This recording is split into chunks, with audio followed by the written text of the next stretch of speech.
Well, this is your Yorkshire Electricity Life, David. And armed with this and the knowledge that you were leaving at the end of the month, I went along to see our chairman, Malcolm Chatwin. And he had this to say about David Scorah. Who? Who's that? David Scorah. Never heard of him. Go on, get out of here. Get out. Oh, I'm sorry to have troubled you. Terribly sorry about that, David.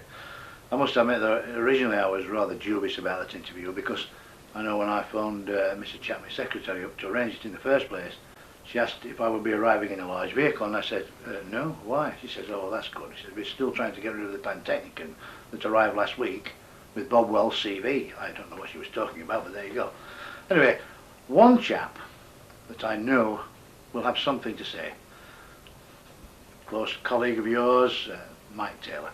And the question I asked him was, is there any phrase, saying, or sentence, or something that you said to him over the years that stuck in his mind, and probably will always stick in his mind forever? And he answered thus. I always remember him saying to me, stick with me, kid, and in the future, I'll have you controlling future generations. And next week, with any luck, I hope to get the lollipop. Yes, I thought so, but he did enjoy his cricket matches at Headingley, didn't he? David loved the social occasion, particularly when the vino was flowing.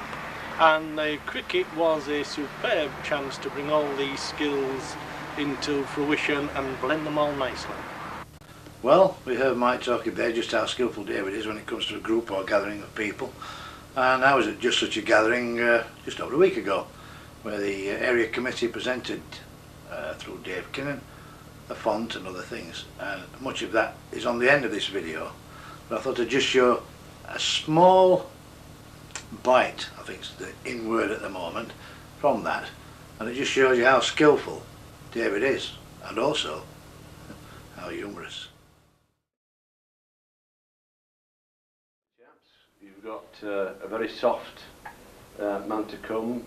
You know, it was a big job when we started, so they got a big man to do it. But now it's a much smaller job, so I didn't know.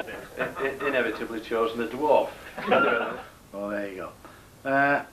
Shortly after that, I went round, took this opportunity, I went round one or two of the people who were gathered there and asked them for their impressions, memories, etc. And, well, here's what they came up with. In your dealings, in your negotiations, what springs readily to mind about David Scorah? All the obscene names he called. He's the only director of all the companies that I deal with who has actually used my mobile phone to shout obscenities to me, which is still novel.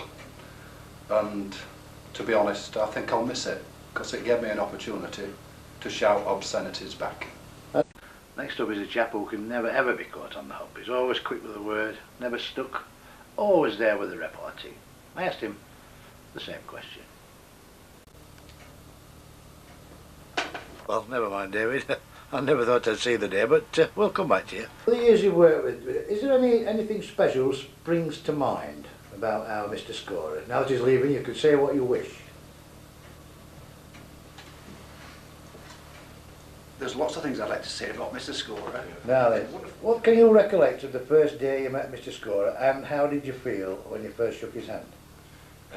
Extremely nervous, Dave, and he was extremely jealous of my trendy haircut. So after he told you to get it cut, what did you say then? I said, certainly, Mr. Scorah, anything you say. Thanks, John. Yeah, I've got a fax here, and it's obviously from someone who knows you very well, David. And it says, I know you must be looking forward to your retirement.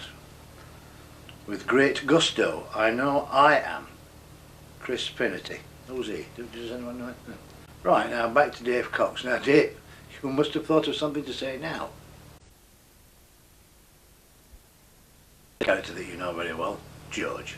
And I put the question to him. When you were negotiating with our Mr. Scorah, how did you find him? Was there any time when he scored a point over you, or you thought you scored one over him? Well, almost, yeah. I mean, he nearly paid for tickets out of his own pocket to take us to Leeds United.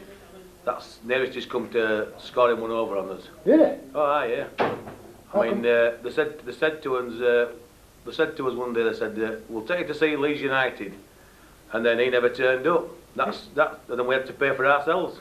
Yeah, well. Yeah, no, that's what type of man he is. You know, I mean, you can't trust him really, Well, can all you? in all, you're happy to see him go. Yeah, I'm definitely happy to see him go. I wish he'd gone yesterday. Not before this do. No. As long as, but he'll send us bill for this. We'll have to pay for this, you know. You know what it's like.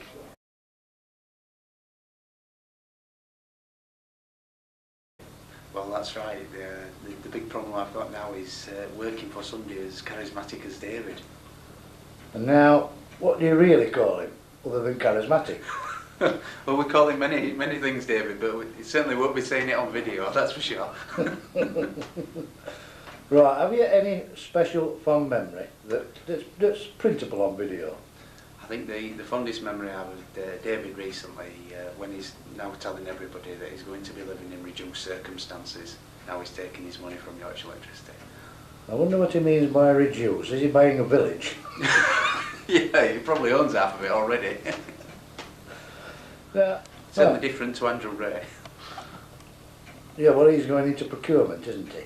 That's right, Andrew. He can actually peel an orange in his pocket, so Yeah. we're good in that job. I wonder what he's procuring.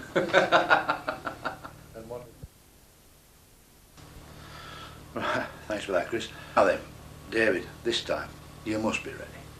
I'd just like to pass on Mr. Finnerty's best wishes. He would have been here himself, but unfortunately, when we asked him to make the presentation, he actually climbed a tree and unfortunately fell out of it. But other than that, he would have been here. Yes, actually, David talked there about Chris Finnerty falling out of a tree. Well, this is the very one. And in actual fact, he's up there now. Your members will never recognise you. I did take the opportunity of going outside again because of the lighting with Merlin, and we talked about famous figures and sentences and phrases that they've uttered over the years. People like Chamberlain when he came back from Germany with that famous bit of paper.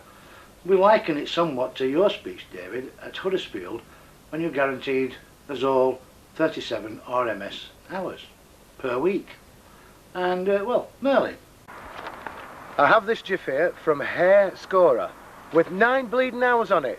And now I've got another one, and this has got 5. Peace in our time. Yes, thanks, Merlin. Apologise for the strong language there, but you know what these rugby types are like. Almost like Labour councillors. But there you go. I remember another quote, somewhat similar to that, but a little bit more up to date. Remember the old governmental quote about the National Health Service? Well, I would remember one similar. I seem to remember David saying, "Your depot is safe in my hands." Say live and let die. Live and let die. Live and let die. Now then, the next chap, I caught up with him. He'd just come back from an interview actually, and well, see if you can guess who it is. Right then, Bob. You know Mr. Scorah for quite some years. Can you recall the first time you met him?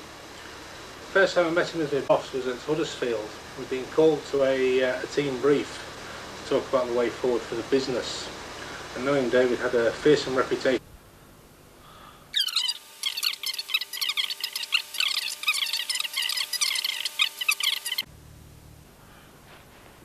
Thanks for that, Bob. As usual, a stirring speech full of British beef and parts of it, and thank God you've got a sense of humour, Bob. Well, I hope he has.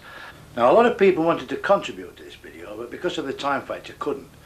The people who did want to contribute, like people like Andrew Ray, I know Phil Dixon wanted to make a gesture, but as soon as I saw it, I said, no way. I'll leave you with someone who's looking forward to seeing you this weekend, and I bet he's going to be seeing a lot more of you than he has done in the past. And let's hope when you do go out with this chap that the pheasants don't attack you again. I know you've got a very poorly hand because of a pheasant attack. You're supposed to kill them, David. But there you go. But as I say, all the best.